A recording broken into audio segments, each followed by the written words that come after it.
guys, welcome back to my channel and thank you for tuning in to another vlog. Before I start today, I just want to show you guys something gross and tell you something hilarious. So check out my lip. I don't know if you can tell, but there's like a scab here. Basically what happened was I burned my mouth and I did it in the most hilarious way. So before I start anything, before I begin my day, I just want to tell you guys my story so that you can avoid doing it yourselves. Or if you want to pull a prank on a friend, no, I'm just kidding. Don't ever do this to anyone. It is really, really stupid. So what happened was I microwaved a hard-boiled egg, and I didn't know that you're not supposed to do that, but I had a hard-boiled egg, it was in the fridge, I put it in the microwave so I could eat it because I like my hard-boiled eggs warm. And what had happened was while it was microwaved, it basically cooked the yolk inside and steamed it and created this like pressure chamber of hot steam. And then so when I bit into it, I bit into the egg white part, it exploded in my face. The steam came out and like burned my mouth and a little bit of my gums. And you know, the egg got everywhere. It was like exploded in a million little pieces all over the floor, on the couch. My dogs were running around trying to eat it off the floor. Anyways, long story short, do not ever microwave a hard-boiled egg. And if you do, cut it in half first so that you don't create this weird hot steam balloon that pops in your face. But yeah, so today is gonna be another day in, big surprise, nothing happening. I'm gonna get a lot of work done today and maybe make some dinner because I know you guys always request more cooking videos. So I'm gonna try to make eggplant parmesan. We'll see how that turns out. And yeah, today I'm going to be burning this beautiful candle and I just wanted to try it out. It's actually, if you guys saw the video where I showed myself getting this candle, I talked about how it's not wax, it's like some special type of oil. I'm not really sure, honestly. I just know the lady who sold it to me said it's a special type of oil that supposedly burns better than wax, so we shall see, and it's supposed to give off like a nice aroma. I'm just more like baffled by the sheer beauty of it. I mean, this is the most beautiful candle I have ever owned or seen. So I'm pretty excited for this one. I just finished making these prints. It is a set of 8 and they are prints of that pastel goddess illustration set. Oh, hello Juan Juan, please don't step on them. Ah, don't step on them. Thank you for that. Anyways, I really love how they turned out. They are all printed on this really nice fine art paper. So it's very matte and thick and it feels like the original paper that I drew these on. So when you look at the close-up, you can barely tell the difference from the original, which I love. This is the one thing I love about fine art paper. I think illustration prints look really good on fine art paper, whereas I think oil paintings and things that are very like deep and glossy and, you know, where I glazed a lot of very like dark colors, those look good on glossy paper, but things like illustrations or watercolors, they look just almost near identical to the original when it's done on this nice matte paper. Right now, these are all available on my website and you can buy them individually in any size. So this one is 5.5 by 8.5, but I also have these in 8.5 by 11 and also the large 13 by 19 size, but you can get them as a set if you like the variety, and they're also available as individuals in the larger sizes. So yeah, if you are curious about checking them out, you can see them at happyd-artist.com. So I'm gonna be doing a little bit of frame makeovers today. This painting here is finally dry and it's gonna be for the Modern Eden group show. So I actually found this really cool frame. I bought this years ago and if I recall correctly, I think I hand painted this kind of blue metallic highlight on it. The frame came a little bit distressed and antique looking, so you can see some of the wood markings here. And I just brushed a little bit of this like metallic blue acrylic paint. Back then I just thought it would be a fun experiment to try, and coincidentally it really complements this painting I have, which is black and blue. But I wanted to show you guys the mess I made. So this originally came with a backing. It actually came, well, with a glass, which I broke with this hammer. I kind of just did this. I knocked on it. Yeah, I knocked on the back until the glass broke. But I made sure to do it over the box because, you know, you don't want glass shards being flown everywhere. Someday I will have a house with a garage where I can do all this stuff, but for now, I just use these boxes. So yeah, and then this is kind of the cardboard backing to it that was glued on, super glued on. I removed that. And I removed the backing. Actually, originally I was planning to keep this part on, so I just removed this little kickstand here. But I ended up just taking this off because, I don't know, this is like kind of cheaply made material. This is just kind of cardboard that's been glued on. And since this is for a gallery show, I just want to make sure it's really good quality. So the frame itself is really good. The frame itself is wood and very sturdy. So I'm just keeping the frame. I basically turned it into an open back frame. And I am just going to take this to Michael's and get the professionals to install a backing and like a hanging wire on it because yeah, I want it to be perfect for the show. And over here, this piece is finally dry and I'm gonna varnish this oil painting today and also spray paint this frame black. So this frame I got at an antique fair a while ago, like last year. And I love it. I love the patterns on it. It's very unique. But yeah, like as cute as the gold is, I think black would really help bring out the colors and shadows of this piece. So I'm gonna spray paint it, and you guys, for those of you who haven't seen it yet, I do have a video on how you can spray paint your frames to update the color. So yeah, and that'll be it for today's framing work. And it's gonna go from this beautiful gold color to a nice high gloss black.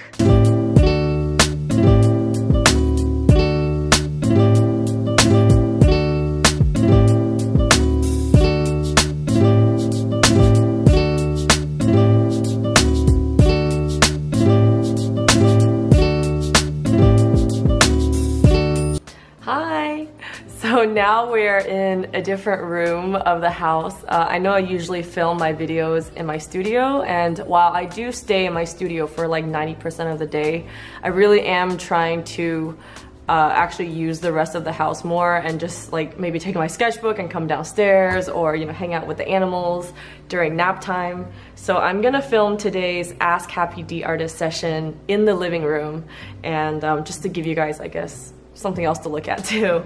While these puppies are sleeping, of course. I love you guys.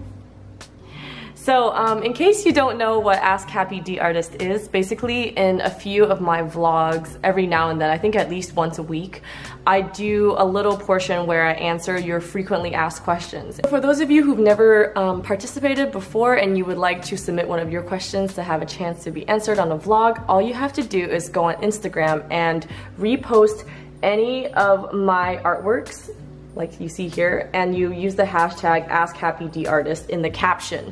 And basically what I'll do is I'm going to look through the hashtag page and randomly select a picture and answer the question that's in the caption, because I want to keep it random and keep it fair. A lot of times my questions on YouTube get buried because I get so many different types of comments. Oh, hi, booger face.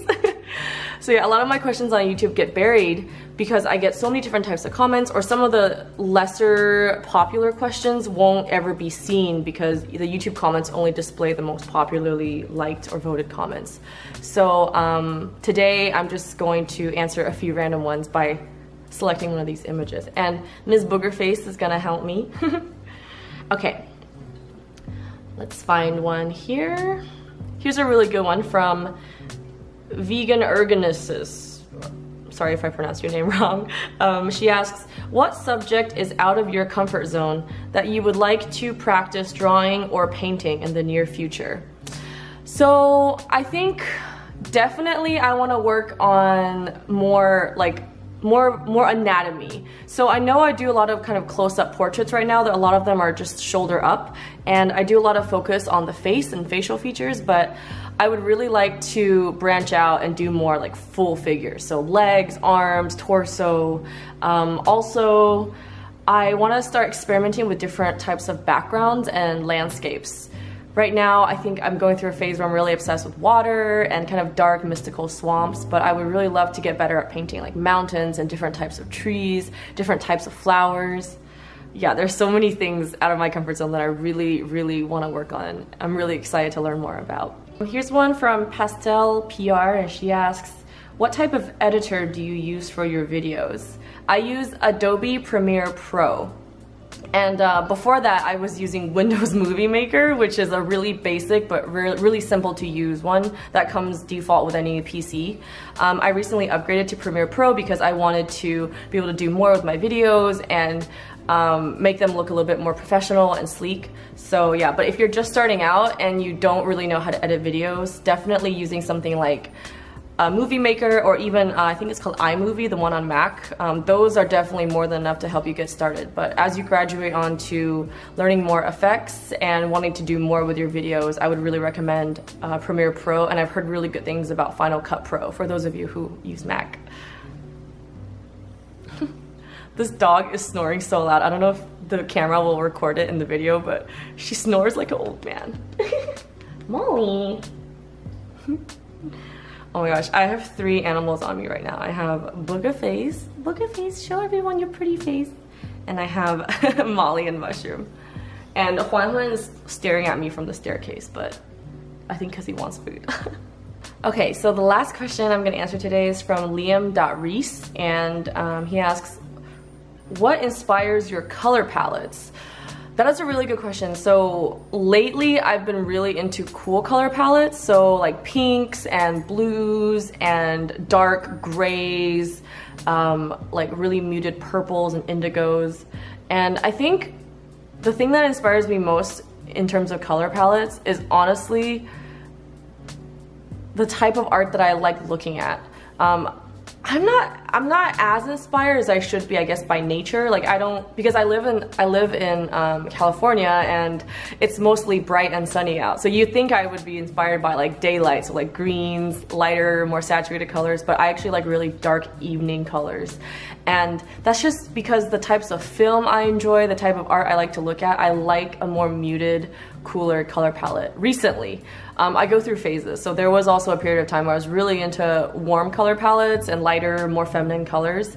But yeah, lately for some reason, I just am so obsessed with the darker color palettes. And I think a lot of it has to do with my love for like sci-fi films or horror movies. A lot of those have very dark, muted palettes. So yeah, I would say based on the types of art I like to look at and the films that I enjoy watching, those are kind of what inspire my color palette. Okay, so I'm gonna wrap up today's Ask Happy D Artist session. Thank you all so much for all your questions. Feel free to keep them coming. And again, all you have to do is repost any of my artworks on Instagram and put hashtag AskHappyDArtist in the caption along with your question, and I will try to select it for a future video. And before I continue with my day, I just wanted to answer one of the questions that I saw being commented a lot, and it's not related to art, so I'm sorry if you're looking for art advice right now. Feel free to skip this portion, but I thought it's really important to share with other pet owners. The question that got asked a lot was, why does Boogerface always wear her little pink sweater? And it's because she had surgery recently, and the sweater helps cover up her surgery wound so that she can't scratch it or lick it or agitate it. But I just want to give you guys a quick, brief backstory of what happened. And this is something that I didn't choose to. So I was actually active on YouTube, making vlogs, making videos during this whole process. This was going on in the background. It was the biggest source of stress and concern in my life. During that period, it was actually over the holidays, so December, mid to late December, this was happening. And yeah, I didn't choose to share it because I'm just starting with the whole YouTube, the vlogging aspect of YouTube. And prior to that, you guys know, for those of you who've been with me for a while, I primarily used to only share art tutorials and time lapses, and I never really talked about myself, my story, who I am, what my life is like. And that's something that's been recent for me, and although I really do enjoy sharing that angle of my life with you guys, it's something I'm still getting used to. I try to keep a lot of things private and not share every little detail. Maybe with time I'll come out of my shell, but yeah, a lot of things, like my cat being sick, it was just such a serious and important event that I wanted to kind of just focus on it and focus all my energy on solving it and taking care of her, rather than sharing it on the internet. I just didn't want to feel like I was eliciting pity or trying to get attention from it. Like, I mean, I'm not saying there's anything wrong with like sharing parts of your life. Just for me as a newcomer, it was a little uncomfortable. So I wanted to keep that private. But now that she's better, so let me just preface everything by saying she's doing really well. She's in great health now, but during that time, it was stressful, so I didn't want to share it. But now that she's better, I wanted to share her story real quick, just as a precautionary tale to other pet owners out there, and maybe I can help save another kitty's life or another dog's life. Basically, over the holidays, so Christmas, 2016, so a month ago, we discovered that she has a type of skin and tissue cancer called fibrosarcoma, and it's typically caused by vaccination sites. So areas where cats get vaccinated with needles, those tend to agitate the tissue around those areas, and later on they can develop into tumors. And that's what happened with Booger Face. Actually, we're not really sure if it's vaccine related or if it's just from her history of living with other cats and them getting into fights. Like, I know she and Juan, the other cats, sometimes a few times a month we'll get into like a big fight. And I used to live with a roommate who also had a cat, so at some point there were 3 cats in my house and they often fought. So I don't really know what it was caused by, but basically 2 years ago we came home and she had probably fought one of the 2 cats she was living with, and there was a little bit of fur missing from the back of her neck. And it wasn't like an open wound, it wasn't a deep cut, it was just, you know, one of the other cats had yanked out a little bit of fur, and the skin underneath was kind of tender and red and irritated, and it would have been a really quick and simple thing to heal from. It's basically like scraping your skin, right? But she just kept scratching it and kept licking it and kept reopening the wound. So it took like over a month to heal. It finally healed when I came up with the idea to put a little sweater on her to cover it up.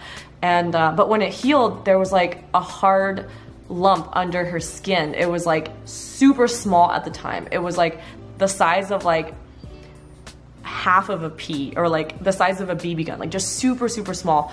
And I was just a little bit concerned because it was a hard lump. So I took her to the vet. The vet extracted like a sample with a needle. And the vet said that she couldn't see any signs of anything cancerous or, you know, malignant, but she also like couldn't, it was kind of like inconclusive. She couldn't also have solid proof that it was perfectly healthy or perfectly normal either. So she said because it was so small and because she recently had a wound there, she recommended us to just wait it out and see if it grows, like keep an eye on it. And that's what we did. And it wasn't until like 2 years later, because it grew so slowly. It wasn't until 2 years later when we were petting her on the couch, and we just like, I don't know, it was, I guess, luck that we just somehow decided to pet her there, like really meticulously, and really feel around it. And we felt like it was not just the area, but it felt like it had roots. Like it just felt different. It felt bigger. It felt like the shape was changed. And we were so concerned. And this was like, I think beginning of December, we took her to the vet and we decided to just go get it biopsied, which is basically like a type of surgery. Like they have to put them under anesthesia and extract huge lumps. Like they have to cut open, sorry, not to be graphic, but they have to like cut her skin open, extract actual like clumps of the tissue and send it to a lab to get it tested. And in the beginning, 2 years ago, we didn't do that. We didn't do the biopsy because we didn't want to put her through the stress of the biopsy, which is basically like a small surgery. So, but you know, at this point, it felt so large and so abnormal that we decided to get it biopsied. And when the results came back, it was fibrosarcoma, which is the tissue cancer. And I was so like, even talking about it now, I'm like shaking. Like it's such a devastating news to hear about your cat, especially for me. Like I put a lot of blame on myself. I really wish I would have like gotten the biopsy done 2 years ago, because it was way smaller back then. You know, by now it was like the size of a cranberry versus back then it was like the size of a BB gun. So, sorry, a BB gun pellet. And now, like putting her through surgery now, we were lucky enough that we found a specialist who did this type of surgery all the time. So he did an amazing job, and he took it all out. But because it was so large now, like it was just such a stressful surgery, and it's so much stress to put on a little kitty. Like for 2 weeks, you know, she had to be hopped up on painkillers. She couldn't move. Her muscles were so sore. Like when they take out a small tumor, it's not just the small tumor they take out. They have to take out like an inch or 2 inches circumference around the tumor to make sure they get all the like microscopic roots to make sure the tumor doesn't come back. So they had to scoop so much of her out, and like they had to even shave off a little bit of her shoulder blade. Like it was so painful. She was in so much pain for 2 weeks. She couldn't even move. She could barely eat. Like I had to hand feed her, and you know, she was on all types of medicine, and it was just so much stress. It was like one of the hardest times I've ever been through, and you know, I had to do a lot of like, I had to hand feed her, I had to like put her in her litter box and like help her pee. Like it was just so heartbreaking. And I just want to make sure, like, if you guys are watching this, I'm sorry this like ended up taking a really long time, but if you're watching this and you feel something weird on your animal, like whether it be a little lump or something feels a little off, or honestly even if they're feeling like low energy or a little bit sick, like it's better safe than sorry. Just take them to the vet, get all the tests done. And like, I know like vets do work really hard, and a lot of them are really good at their job, and I'm not saying that I don't trust the vet, but it does help to be a little bit more diligent as the owner. It helps for the pet owner to be a little bit more assertive and make sure you cross all your T's, dot all your I's, and just get all the tests and everything done. You know, if you're not sure what something is, find out. Like even if it's a little bit of stress to get a biopsy, like that's way less stress than getting a huge surgery later. I just want to advise all of you guys out there, if you're watching this, to take good care of your animals, and if anything small or big is wrong with them, just take them to the vet, and you know, do your research, read up on whatever they have, and yeah, take good care of them, because like these animals are my life. Like they're my children, they're my family, they're my best friend, and yeah, I feel really lucky that Burgerface made it out stronger and healthier. But yeah, like if we had waited longer, like who knows what would have happened. So take good care of your animals, guys. So yeah, you can see here, she's so cute, she's like straddling me. But this is where they shaved her paw to, you know, give her fluids and stuff for the surgery. And you can see back here, it's actually healed really well. Like there's no signs of, the stitches were removed like a week ago, and yeah, the fur is already starting to grow back. They had shaved this whole part like so bare, but you can see there's a little scar here, and it goes all the way down to here. But yeah, you can see she's doing better now. Like you can pet her there. Like before, she was so tender that if you even like because we had to inspect her scar, if you even like lifted up her sweatshirt to look at it, she would like hiss because it was in so much pain.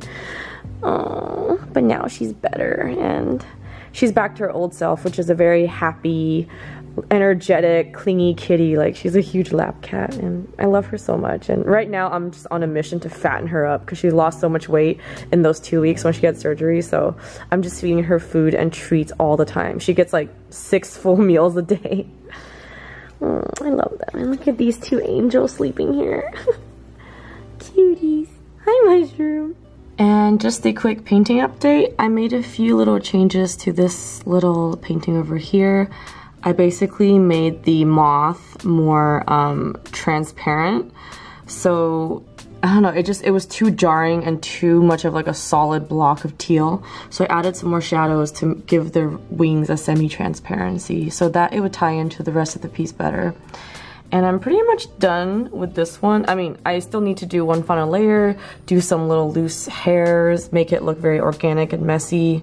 I just need to wait for this to dry a little bit so I can fully add all the shadows and highlights I need to make the hair look a little bit more 3D. But this is pretty much what the end result will look like.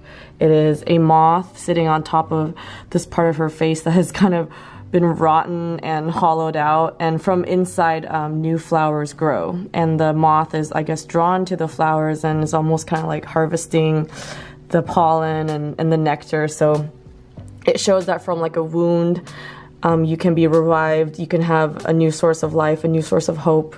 So hopefully from something gory to something beautiful. I don't know, this is just my interpretation of the show's theme, which is revival. And this piece is going to Denver, and she will be part of the Revival Group show in February. So yeah, I'm gonna work on another painting today. It's a very productive painting day.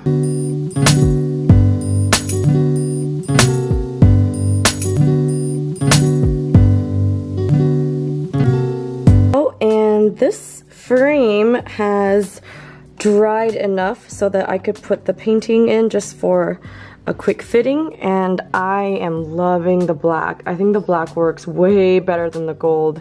It really does bring out the color and the shadows, and it complements the entire painting instead of distracting from it. And because this frame is old, I got it at an antique fair. Some of the paint before was kind of chipping off and exposing the wood underneath, and because I spray painted it with several layers of this high gloss varnish, it actually basically gave it like a nice little remodel. So all the little old chipped paint is now completely rejuvenated with a fresh coat of paint. So yeah, not only did it update the color, but it made the whole frame look newer and, you know, better quality as well.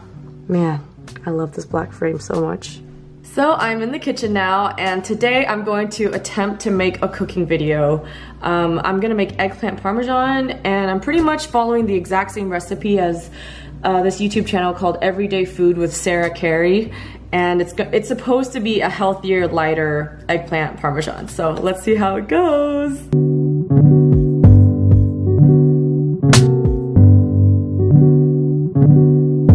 Okay, so I'm just gonna start off by slicing this eggplant into 1/2-inch discs, so keeping them completely round and only slicing lengthwise.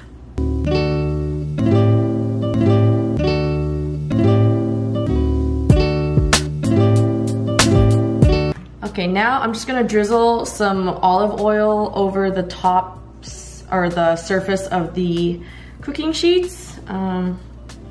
I'm gonna use the eggplant to spread the oil around.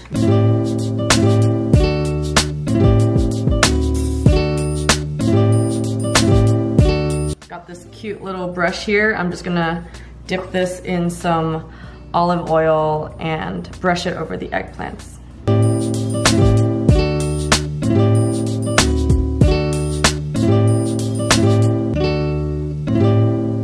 And now I'm just gonna season it with some salt and pepper. I got these at Trader Joe's.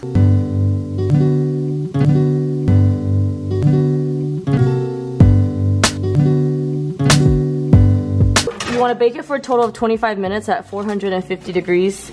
And you want to turn them once in between. So I guess around the 12-minute mark, just flip all the eggplants. Yep. And in a pan without any heat on, I'm just gonna put a 1/4 cup of, well, you're supposed to use milk, but I'm using cashew milk. And then I'm gonna sprinkle a little bit of arrowroot. You're supposed to use 3 tablespoons of flour, but we like to do low carb. So arrowroot is a great way to thicken up a sauce and use less carbs.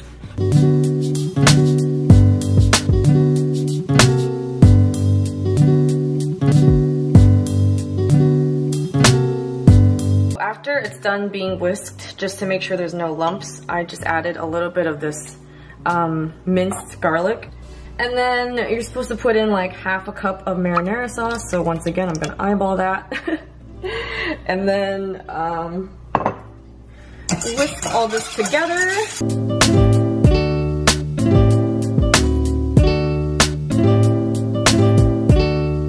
Okay, the second 12.5 minutes is done, so it's time to take these out of the oven and assemble my tray.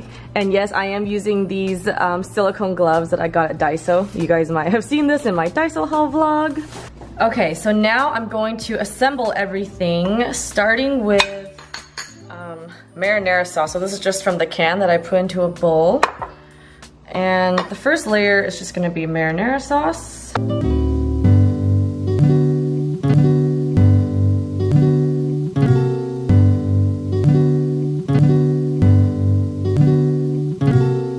Next, I'm going to put in this thick, kind of pink sauce. It's like half milk, half marinara sauce with some flour and garlic. So yeah, this one's gonna go on top of the first layer.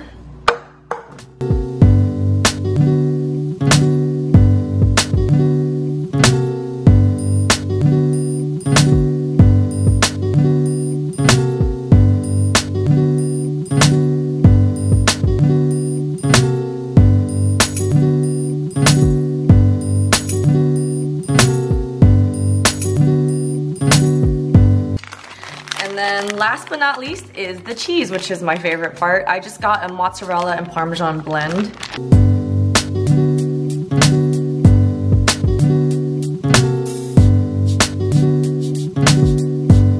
Last step is you just pop it in the oven at 450 and bake it for about 10 to 15 more minutes.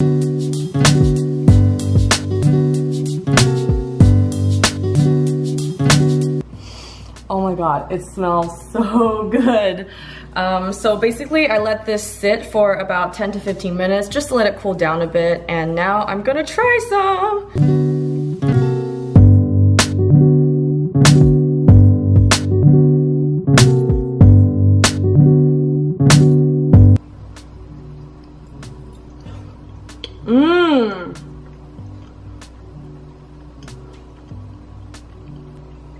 Not to toot my own horn, but that was really good. I highly recommend it to you guys. And look who Juan's over here. Okay guys, I'm just gonna end the vlog right now because I need to get some more work done. And I think this vlog has ended up being really long with all my rambling today. So thank you all for joining me, and I hope you guys enjoy the recipe. If you try it out, let me know how you like it, and I'll catch you in the next video. Bye!